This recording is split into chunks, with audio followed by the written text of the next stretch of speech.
in terms of colorectal cancer, it's a top 4 cancer. We have, in the UK, we have 42,000 patients diagnosed every year.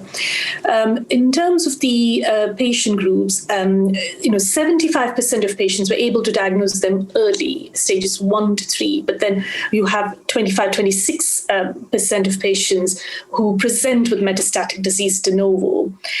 In the patients with early colorectal cancer, we offer them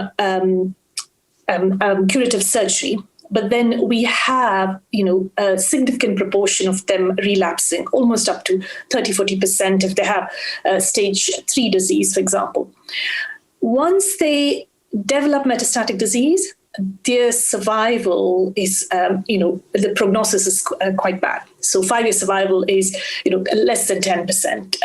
This is where we've got to be a little bit, careful in terms of how we are managing our patients. With a very broad one-size-fits-all approach,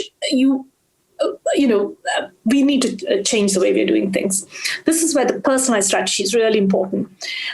So liquid biopsies are minimally invasive, and they will therefore perhaps be, they're here to stay, without a doubt. The whole community is really kind of embracing this.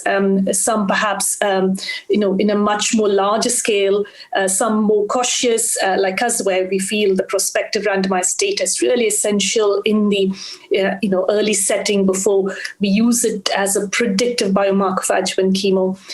In the metastatic setting, it's already, things that we can do in terms of guiding treatment, monitoring treatment, but it's everyday clinical utility. This is where, the real impact is going to be.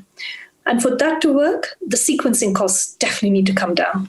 The sensitivity and the specificity of the assays, especially in the early setting, needs to be improved.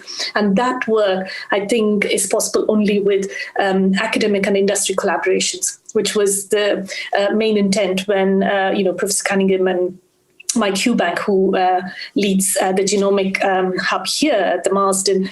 So the vision is we make sure the technology is robust and is accessible.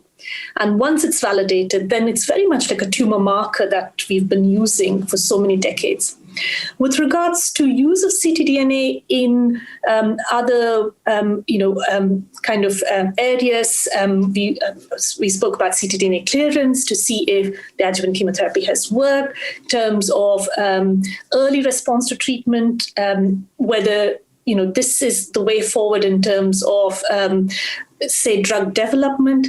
All of these things, I think in the coming days, it'll be really interesting. Everyone's having ideas and thoughts and networking and good collaborations. So it's an exciting time for liquid biopsy field, so to speak. With regards to other biological markers or, perhaps biomarkers that could become useful, Immunoscore is another thing that was discussed quite extensively during the precision medicine, sub conference that you had at ASCO GI. So here, Immunoscore may be another thing that could be, an addition to the liquid biopsy world. And I'm sure they'll complement each other, but then the work needs to be done.